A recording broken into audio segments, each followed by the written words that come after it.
Muito bem, estamos aqui de volta para dar continuidade nessa história da teologia cristã nos primeiros séculos, né, as primeiras heresias que surgiram na igreja e como os apologistas eram homens que escreviam em defesa da fé cristã.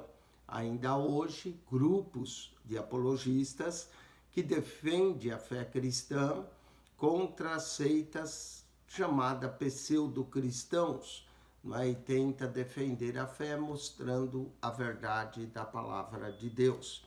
Falando dos pais apologistas, se a igreja sofria perseguição pelos judeus no início, mais tarde começou a sofrer pelos pagãos também. A forma como acusava os crentes ousadamente demonstra quão grande e a engenhosidade humana para transformar algo bom em crime. A festa do amor, como era chamada a celebração da ceia do Senhor, era realizada semanalmente, com todos os que foram batizados nas águas.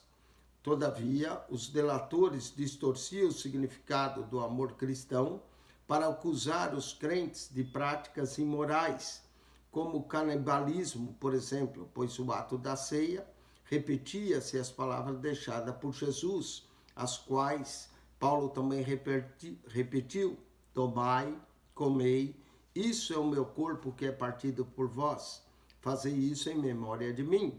Devido a isso, os pagãos acusavam os cristãos de serem canibais, estarem comendo a carne de Jesus. A forma de tratamento de irmãos comum ainda hoje entre os crentes servia para denúncia de práticas incestuosas, porque eles chamavam de irmãos, então eles casavam entre eles. E isso era considerado práticas incestuosas quando havia casamento entre cristãos. Como pode um homem casar-se com sua irmã, diziam os pagãos.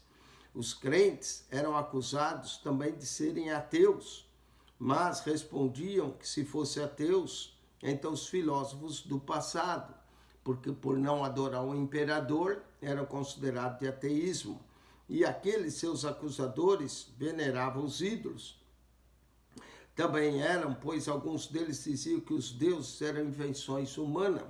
Os cristãos eram considerados gente bárbara pela elite intelectual da época, pois se recusavam a adorar imagens de escultura e não cultuava o rei, embora tivesse aprendido a respeitar e obedecer e honrar as autoridades constituídas.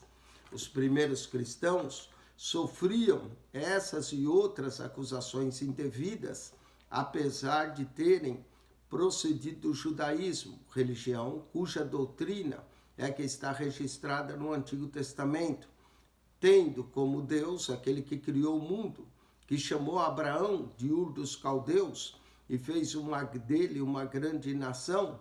O Império Romano, que dominava o mundo de então, era pagão. No paganismo, diferentes deuses eram adorados e representados por figuras e imagens de escultura. Portanto, era muito incoerente que os cristãos sofressem acusação dessas ordens, enquanto os romanos eram pagãos e praticavam cultos, sim, estranhos a essas divindades. Daí surgem os apologistas. Um dos notáveis apologistas foi Justino, o mártir.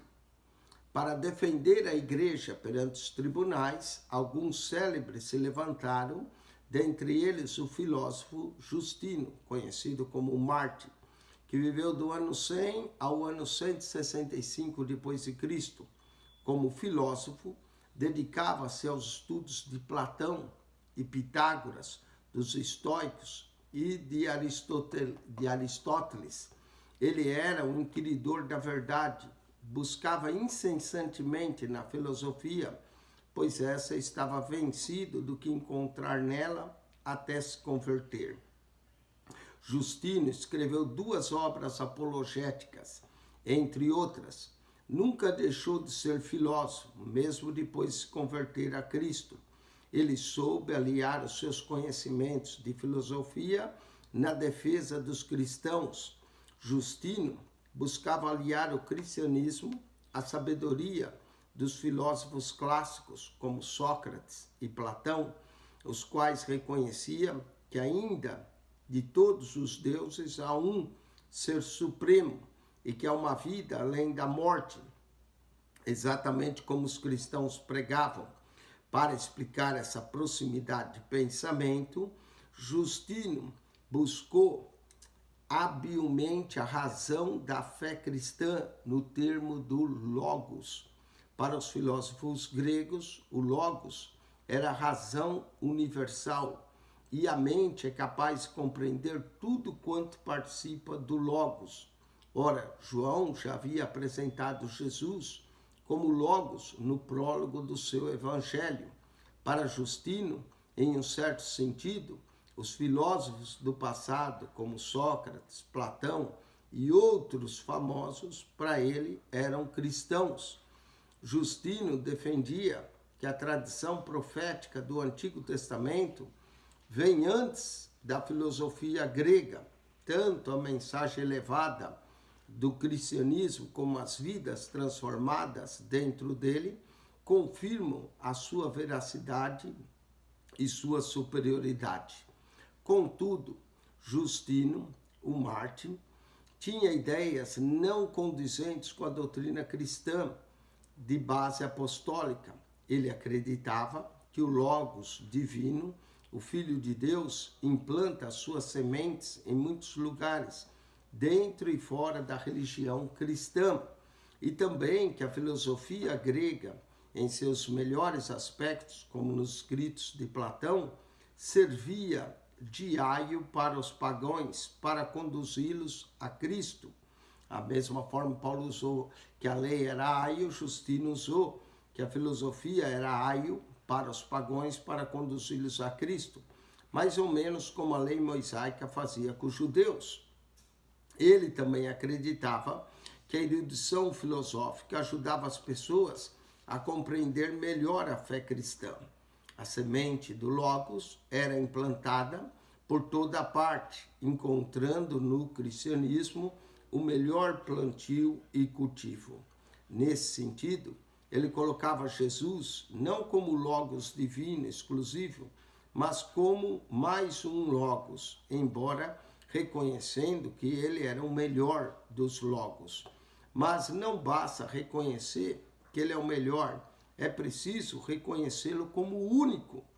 Justino também acreditava na pré-existência da alma, como Platão, bem como uma contínua oportunidade de salvação mesmo depois da morte.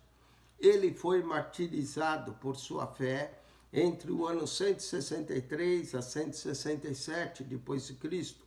A data do seu martírio é comemorada no dia 4 de abril. A apologética é a disciplina que propõe a demonstrar a verdade própria da doutrina, defendendo as teses contrárias, que era o que Justino tentava fazer. Nós vamos encontrar um outro apologista famoso, Irineu. Irineu nasceu provavelmente em Esmirna, na Ásia Menor, e viveu de 125 a 202 depois de Cristo. Ainda jovem, tornou-se o bispo em Lyon, na França, substituindo o bispo daquela cidade, a qual caiu nas mãos da multidão no ano 177 depois de Cristo. Irineu morreu como mártir cristão, embora não sabia sob qual acusação. Ele deixou alguns escritos, como adversos a hereges, contra as heresias, e também Epidexis, que atualmente é conhecido como a refutação e derrocada do gnosticismo, e a prova da pregação apostólica. Seus escritos não tinham intenção de alcançar leitores da igreja. Irineu foi criado dentro dessa, conhecendo suas tradições e sempre exercendo atividades. Portanto, não se pode levar contra ele nenhuma suspeita de que inseriu conceitos externos em seus ensinamentos. Bem mais jovem que Justino, Irineu fora influenciado por esse, cresceu ouvindo a pregação de Policarpo, bispo de Esmirna. Ireneu foi enviado a Roma, levando consigo uma carta que continha uma consulta sobre o montanismo, um movimento de avivamento que chocava as demais igrejas por apresentar algumas doutrinas estranhas ao conteúdo da fé cristã. Não obstante, Ireneu mostrava alguma afeição por aquele movimento, por considerá-lo um movimento do Espírito, não desejando, portanto, que os seus profetas fossem prejudicados pelos oficiais da igreja. Isso não quer dizer que ele tornou-se condescendente com qualquer tipo de heresia. Pelo contrário, mostrava interessado em lutar contra elas pelo caminho da instrução dogmática aos seus líderes. Não era intolerante, nem impaciente com os hereges. Antes, procurava sempre o caminho pacífico do acerto, mediante a orientação e o ensino. Seu espírito, demasiadamente pacífico para lidar com questões tão sérias, prejudicou na luta contra eles.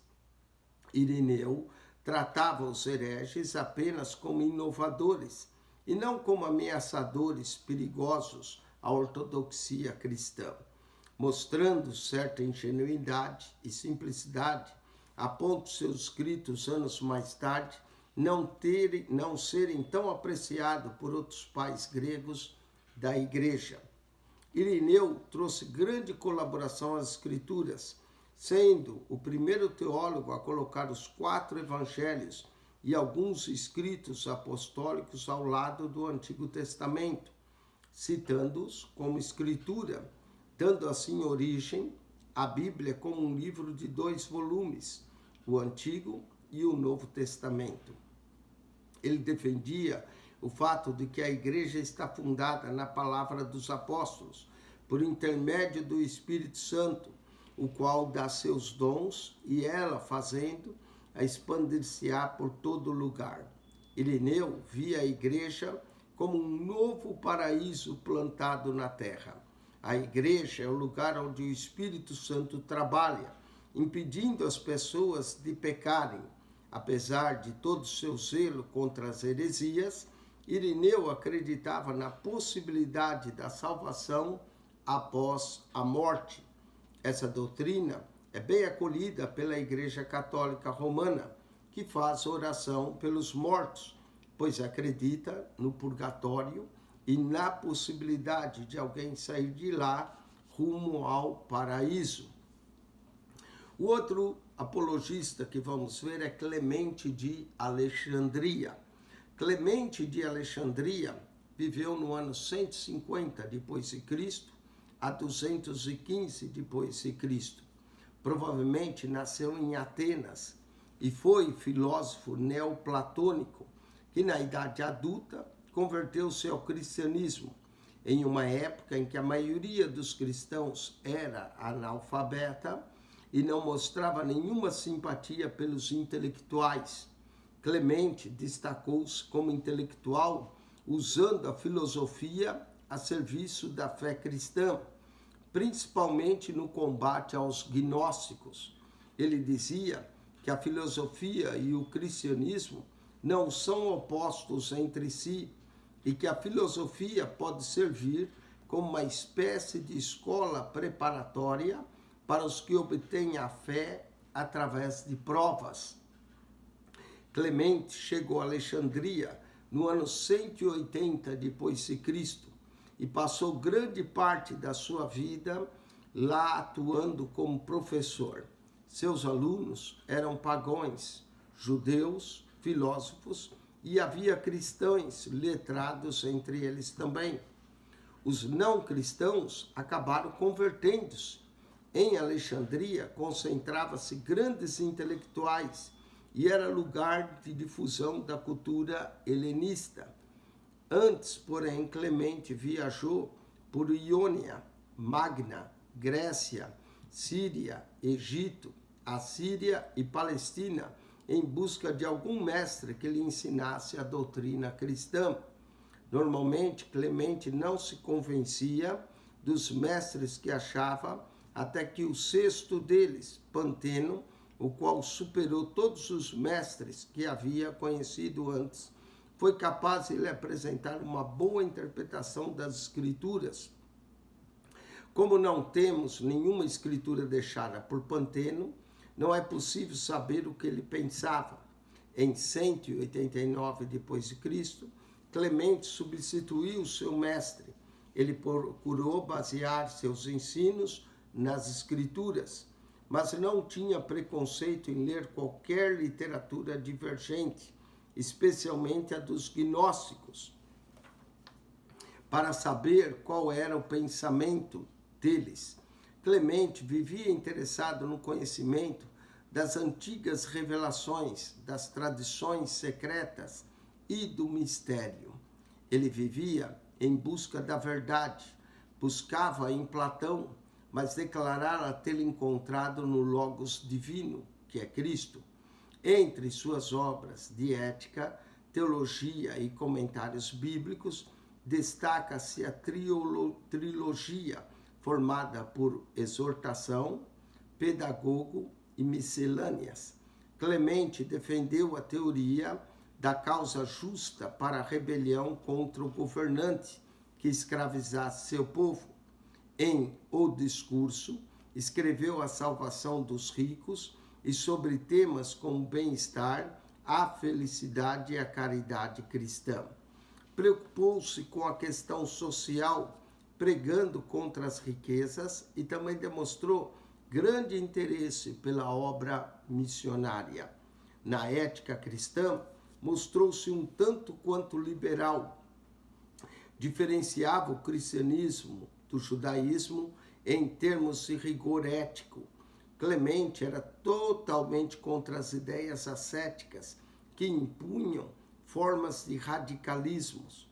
O cristianismo não vive pela letra da lei mosaica, mas é impulsionado pelo coração. A ética cristã é uma ética de intenção, tanto em seu compromisso como em sua liberdade. Não obstante, escreveu uma obra, Pedagogo, em que trata as questões morais e sociais. Nela, ele fala sobre alimentação, a organização no lar, festas, divertimentos, recreação, sono, uso de maquiagens e adornos, sexo, enfim, assuntos relacionados à vida comum dos homens. Ele primava por moderação, equilíbrio, domínio próprio, bom senso, entendendo que esse padrão de vida como uma virtude cristã era contra todos os excessos. A liberdade cristã é governada pelo amor. Clemente exaltava o conhecimento. O verdadeiro gnóstico é aquele que conhece. Usava o termo gnóstico para se referir àquele que adotava a filosofia gnóstica, mas para se referir ao crente que, de fato, tinha conhecimento de Deus e das Escrituras. Do mesmo modo, valorizava a figura do mestre, a ponto de achar que aquele que ensina está acima da própria Bíblia como livro. O conhecimento teórico é uma preparação do conhecimento, servindo como um pré-conhecimento ou pré-compreensão. Assim, o perfeito gnóstico não precisa nem mesmo do que o ensine, pois ele está ligado diretamente a Deus por meio do Logos. Nesse sentido, Clemente nos faz lembrar do que João disse acerca do ensino. E a unção que vós recebeste dele, fica em vós, e não tendes necessidade que alguém vos ensine. Mas como a sua unção vos ensina todas as coisas, e é verdadeira, e não é mentira, como ela vos ensinou, assim nela permanecereis. 1 João 2,27. João não estava colocando apenas algumas na categoria de mestres ou perfeito gnóstico, como fez Clemente, mas estava falando a todos os cristãos, os quais eram alvos dos gnósticos, cuja pretensão era fazê-los presas suas pela instrução da filosofia gnóstica. O conhecimento induz ao amor. O amor impele ações que não seriam produzidos pelo temor. Clemente deu origem à interpretação alegórica das Escrituras. Teve Orígenes como seu discípulo, o qual deu continuidade aos seus métodos e ensinos, destacando mais do que o seu mestre. Por volta do ano 203 depois de Cristo, Clemente deixou Alexandria devido a uma perseguição contra os cristãos que Sétimo Severo promoveu. Há uma declaração do historiador Eusébio que dá a entender que Clemente tenha se mudado para a Capadócia, quando no final da sua vida não se sabe ao certo. Orígenes. O maior de todos os teólogos do segundo século foi Orígenes.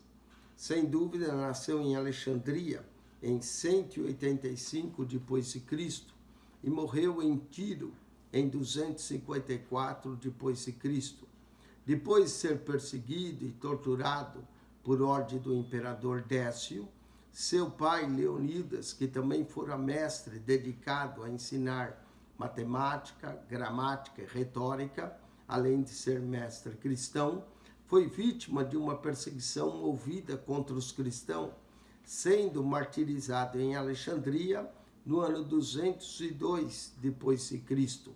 Na época, Orígenes, com apenas 17 anos de idade, encorajou seu pai a não desistir da fé, mas a entregar a vida por ela. E aos 18 anos assumiu a responsabilidade de sustentar a mãe e a irmã, lecionando gramática ainda no mesmo ano. Assumiu a responsabilidade de instruir crentes em Alexandria. Eusébio, o grande historiador do terceiro século, dedicou quase todo o 6º volume de sua história eclesiástica para falar de Orígenes. Sua produção literária foi imensa, boa parte da qual sobreviveu. A tradição teológica oriental tem sua gênese em Orígenes, o mesmo modo que a tradição ocidental tem a sua origem em Tertuliano. Orígenes nasceu em um lar cristão. Sua bagagem teológica começou a ser construído desde a tenra idade, tornando-se um adulto consciente da sua fé, mostrando sempre pronto a dar a vida por ela, do mesmo modo que seu pai o fez. Leonidas levava tão sério a devoção cristã e a importância de uma vida ilibada nos princípios cristãos, que levou ao pé da letra as palavras de Jesus acerca do celibato, onde Jesus dizia: porque há eunucos que assim nasceram do ventre da mãe, e há eunucos que foram castrados pelos homens, e há eunucos que se castraram a si mesmo por causa do reino dos céus. Quem pode receber isso, que receba. Mateus 19:12. E então, Orígenes se fez eunuco. Por amor a Deus, ele se castrou a si mesmo, embora tenha se arrependido desse ato anos mais tarde, mas isso jamais afetou seu ardor pela obra de Deus. Viveu uma vida abnegada de prazeres mundanos e totalmente entregue aos estudos e à fé. Durante 5 anos frequentou uma escola de Alexandria, tendo como mestres Amônio, Sacas e Clemente. Tornou-se filósofo neoplatônico e foi mestre em filosofia, teologia e Bíblia para alunos de grau avançado. Assim como seus antecessores apologistas, aliou a filosofia ao cristianismo, deixou Alexandria e partiu para Cesareia, na Palestina. Ali foi consagrado a presbítero em 227 depois de Cristo, mas foi privado de exercer esse ofício por Demétrio, que por ciúmes achava-se no direito de consagrá-lo a esse cargo. O argumento usado por Demétrio contra ele foi o fato de ele ser eunuco. Proibiu também de pregar em Alexandria e ainda o excluiu. A morte de Demétrio em 231 depois de Cristo trouxe-lhe paz por pouco tempo, pois deste veio uma perseguição movida pelo imperador Maximiniano, que obrigou a permanecer oculto por alguns anos.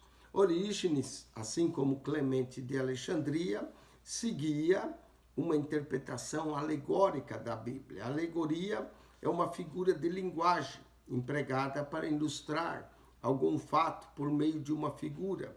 Por exemplo, Alexandre alegorizou a história do casamento de Isaac com Rebeca, dizendo que Abraão representa Deus, Isaac, o Filho de Deus, Eliezer, o Espírito Santo, e Rebeca, a igreja, e o camelo, o pastor, Gênesis 24. A história da mulher que ungiu os pés de Jesus, Lucas 7:37, foi alegorizada assim.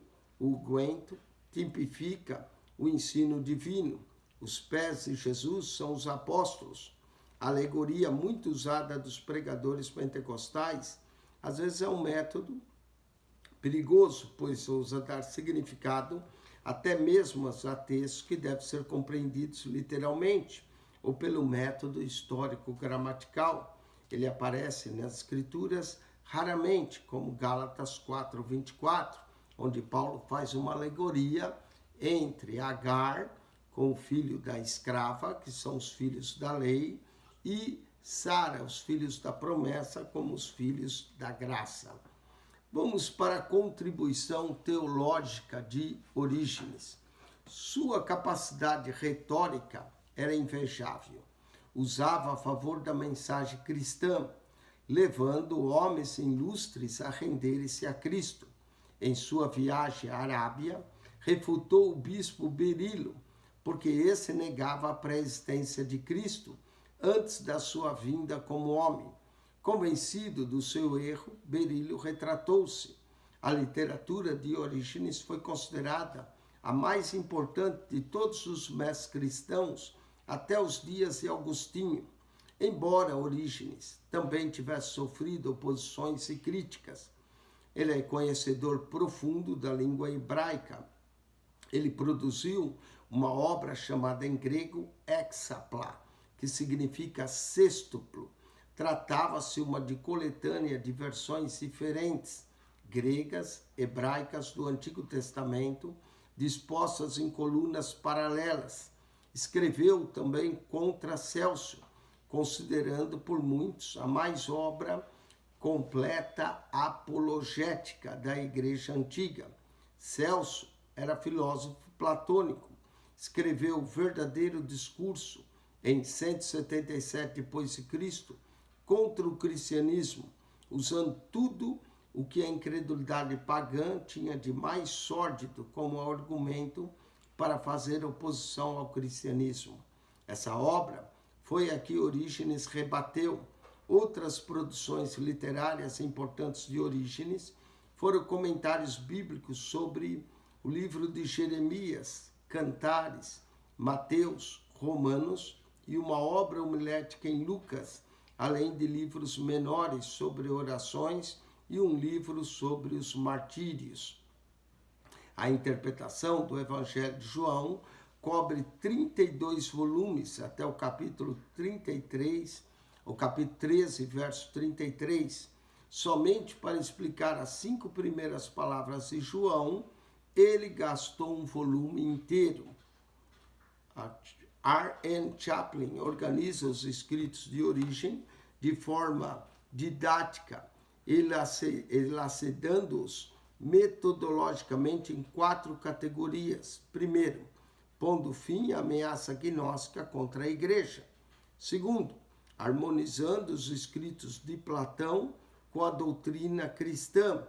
Terceiro, oferecendo uma excelente teologia para a Igreja do Oriente, superior à teologia cristã da Igreja do Ocidente. E quarto, abrindo espaço para a filosofia dentro da cristandade, proporcionando o melhor nível de reflexão teológica através do método filosófico como grande recurso de pensamento. Quanto às ideias, Orígenes defendeu pontos de vista que foram importantes e necessários à sua época, mas que não suportariam um exame teológico, sobretudo na perspectiva evangélica de hoje. Esse fato, aliás, é comum de todos os pais da Igreja, conforme analisaremos mais adiante uma perspectiva sinótica de todos eles. Chaplin nos oferece, mais uma vez, apresentando uma tabela resumida das principais doutrinas defendidas por Orígenes. Primeiro, acreditava na pré-existência da alma e que a queda do homem ocorreu juntamente com a queda dos anjos. Segundo, a alma humana tem a mesma essência da alma dos anjos. Terceiro, acreditava que o homem usou mal a sua liberdade, tornando-se pecador.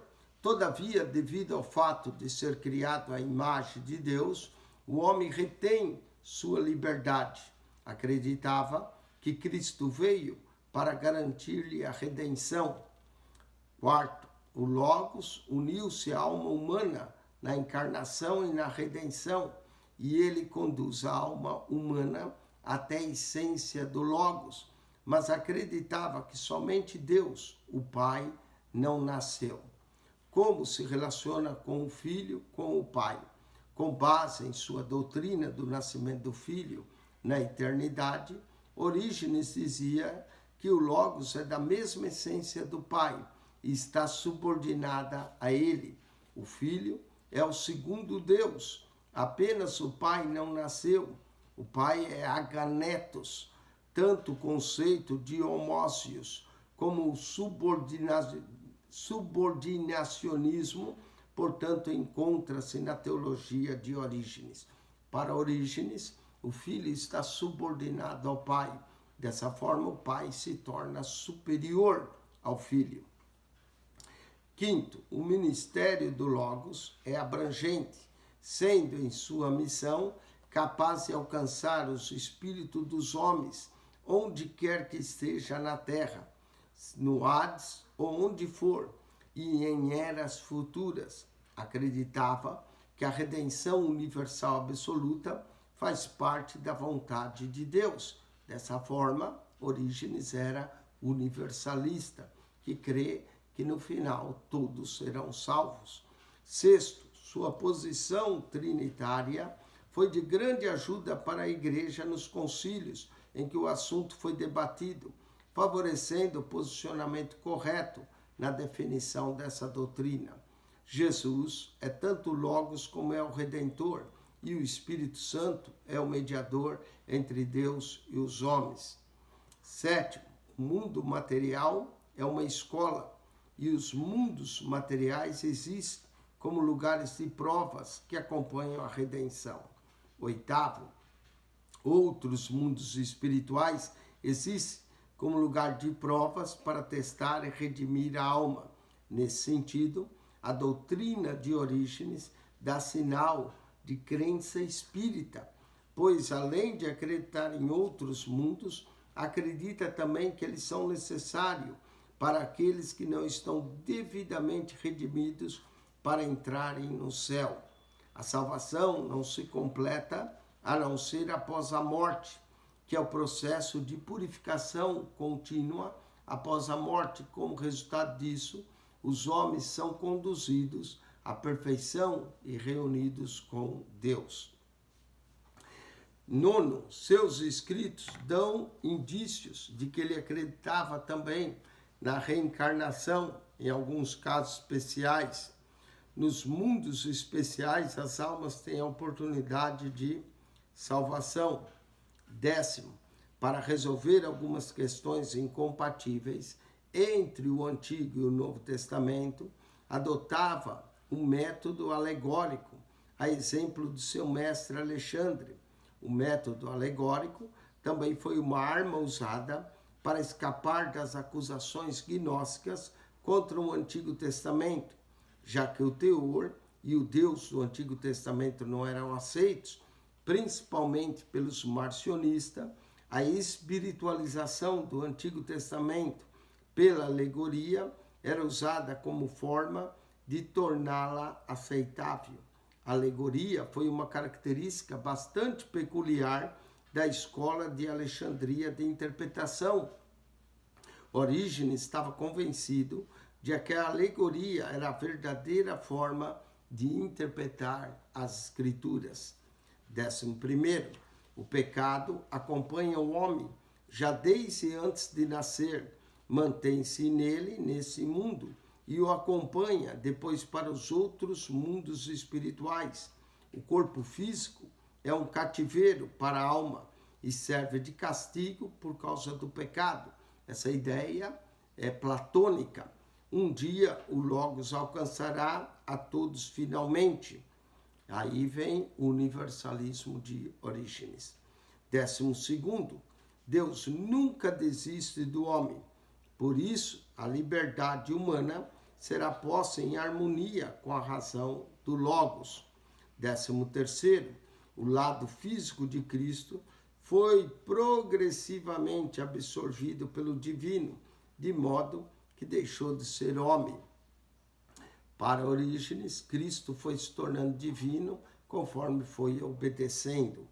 As ideias de Orígenes não são totalmente compatíveis com a doutrina cristã.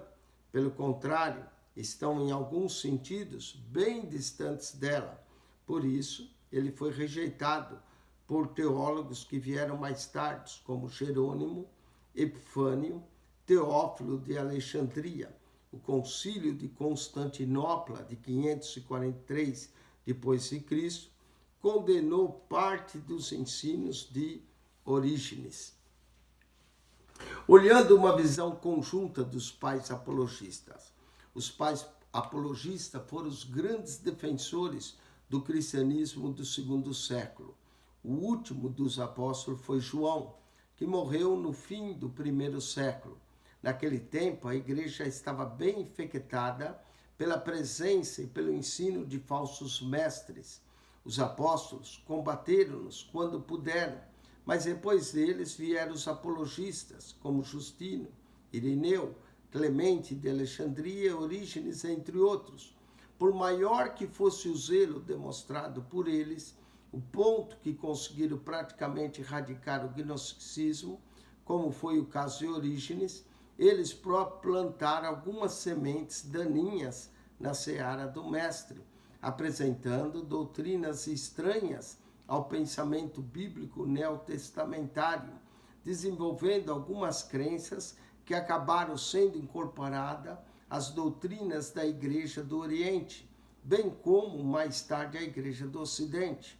A razão dessas misturas se deve a alguns fatores, como, primeiro, a falta de uma tradição cristã que garantisse a preservação dos princípios e crenças cristãs inegociáveis, a exemplo do que havia entre o povo hebreu. Os princípios inexoráveis das crenças judaicas eram transmitidas de pais para filhos. Segundo, o apelo à filosofia como método de examinar e justificar o pensamento cristão certamente trouxe mais prejuízo do que benefício à causa da fé, pois embora a filosofia favoreça o estudante na elaboração de perguntas, ela não pode ter a presunção de respondê-las em nome de Jesus. Por mais que tentasse harmonizar o platonismo com o cristianismo, não poderiam jamais associá-los para que não chegasse a conclusões tão absurdas que chegaram sobre diversos pontos. Terceiro, o uso do método alegórico na interpretação das Escrituras jamais poderá oferecer um entendimento seguro e veraz da palavra de Deus à Igreja. Para cada texto na Bíblia, Orígenes distingue um significado físico, material, psíquico e espiritual. E quarto, o cânon do Novo Testamento ainda não estava fechado, embora Orígenes tenha prestado grande colaboração na junção que fizera dos livros que corporiam seu cânon, acertando nos 27 livros, conforme consta nas nossas Bíblias. Mas fica mantida a pergunta sendo um excelente escritor, reconhecido como grande teólogo, prestando grande contribuição apologética à Igreja e tendo contado com os escritos do Novo Testamento, como foi possível adotar caminhos e crenças tão absurdas que o Novo Testamento reprova? Tertuliano. Tertuliano viveu do ano 155 depois de Cristo a 220. Foi um dos pais latinos da Igreja. Quintus Septunius Florens Tertulianus, esse é o nome dele. Quintus Septunius Florens Tertuliano nasceu em Cartago, norte da África, na atual Tunísia. Filho de pais pagãos, transferiu-se para Roma a fim de estudar direito. Em Roma, depois de sua conversão, trocou a vida licenciosa pela de discípulo de Cristo, aderindo a um ascetismo rigoroso. Valeu-se dos seus conhecimentos de advogados para a defesa da fé cristã. Em sua obra Apologia, que é dedicada aos magistrados romanos, ele defende os cristãos de falsas acusações, exigindo igual direito de defesa que era oferecido aos demais cidadãos romanos. Nessa obra, ele explica que os cristãos adoram a Cristo e não o imperador romano ou um outro Deus. Trabalhou muito bem no conceito joanino de Logos para explicar que Deus se manifestou na criação e relacionou com ela por meio do Logos. O Logos, como o sol, é o raio de Deus que fora profetizado desde os tempos antigos e nasceu de uma virgem, fazendo-se carne. Lutou com todas as suas forças para combater as heresias do seu tempo, sobretudo as que diz respeito à relação entre Deus e Jesus, oriundas da filosofia grega. Uma de suas frases famosas é: o que Atenas tem de fato a ver com Jerusalém. Horrorizado com a teologia cristã de Clemente, dedicou-se também a combatê-lo. Enquanto Clemente é liberal, Tertuliano é um pensador fundamentalista. Tertuliano era pessimista a respeito da capacidade da mente humana de evitar a idolatria e o sincretismo perigoso. Ele advertia os cristãos a se guardarem do estudo demasiado da filosofia para não serem seduzidos pela heresia. Homem culto, de grande influência na língua, citava os autores gregos e latinos, embora rejeitasse a aplicação filosófica em assuntos teológicos. Atualizou os conceitos teológicos na língua nativa para lhes dar clareza. O que Orígenes foi para a Igreja Oriental, Tertuliano foi para a Igreja Ocidental. Grande pensador. Destacou-se também por criar ditados sábios e famosos, como o sangue dos cristãos é a semente da Igreja. É dele também a denominação Trindade, para referir-se às três pessoas de Deus, que postulou que a deidade era uma só substância, que consiste em três pessoas. No seu combate aos teólogos filósofos, por tentar explicar a doutrina de Trindade de modo especulativo, uma vez que eles mesmos não eram capazes de compreendê-la, Tertuliano diz: ela deve ser crida porque é absurda. Tertuliano, como já dissemos, era um homem de grande brilhantismo intelectual. Sua insurgência contra a filosofia residia no fato de que os pais da Igreja, principalmente os de Alexandria, queriam entender e explicar os assuntos da fé cristã pela própria filosofia, não por revelação bíblica. Apesar de ser considerado o pai da Igreja Latina, nunca foi ordenado a sacerdote, nem chegou a ser canonizado pela Igreja Católica e Ortodoxa. Descontente com o declínio moral e teológico da Igreja, abandonou-a em 207 d.C., aderindo ao movimento montanista, conhecido na época como a Nova Profecia. Apesar disso, seus escritos foram sempre recorrentes pelos teólogos cristãos, devido ao fato de Tertuliano contrastar a revelação divina com a razão especulativa dos filósofos. Seu legado literário soma cerca de 30 obras. A maior delas, em 5 volumes, é o Tratado contra Marcião, o herege, que vai ser visto logo adiante. Escreveu também uma obra intitulada Contra Práxias, na qual combate Práxias, provavelmente o primeiro teólogo cristão a tentar explicar a doutrina da Trindade de forma sistemática. Tertuliano acusou Práxias de expulsar o Espírito Santo, crucificar o Pai e expulsar a profecia.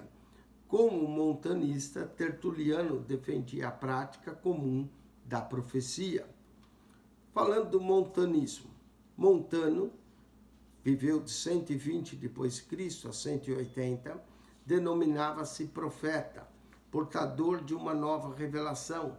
Embora protestasse contra o gnosticismo, ele apresentou também ideias peculiares por volta do ano 150 d.C., na Frígia. Ele apareceu com uma mensagem escatológica, levando o povo a uma vida profundamente ascética, com rígida disciplina moral. Incentivava o celibato, os jejuns e era duro quanto a alguns tipos de pecados, para os quais não haveria perdão e nem mesmo com arrependimento. Declarou-se um agente do Espírito Santo. Ele tinha vindo para finalizar o ministério do Espírito. A sua pregação estava acima das Escrituras. Sua heresia perdurou até o 3º século no Ocidente e até o 6º século no Oriente. Práxias deu origem à teoria modalista. Essa teoria foi aperfeiçoada por Sabélio, sendo conhecida como sabelianismo. Damos uma nota sobre o sabelianismo mais tarde, onde vamos tratar nas controvérsias trinitarianas.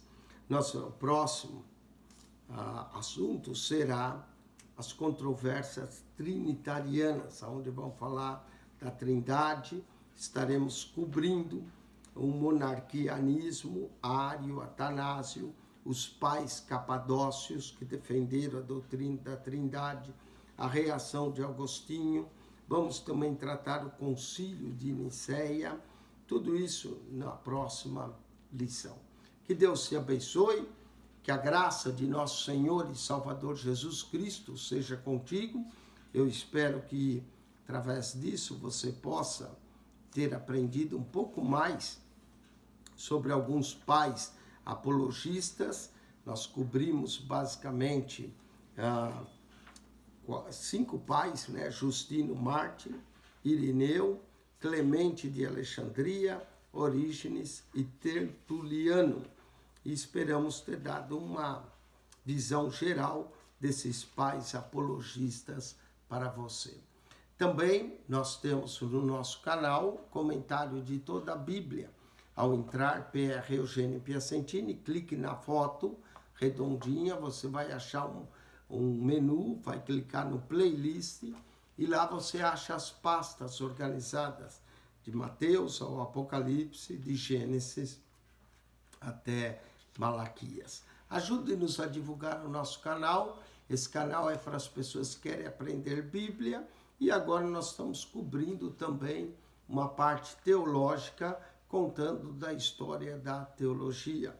Vamos cobrir assuntos como a bibliologia, como a Bíblia foi formada, vamos falar dos cânones que houve, não é? Dos concílios que houve para aprovar o cânon da Bíblia. Então, continue conosco aprendendo, depois vamos cobrir cristologia, pneumatologia, todas as logias da teologia. Deus te abençoe, que a graça de nosso Senhor e Salvador Jesus Cristo seja contigo, o amor de Deus, o nosso Pai, e a comunhão do Espírito Santo de Deus. Quem esteve convosco, mais uma vez, pastor Eugênio Piacentini. Amém.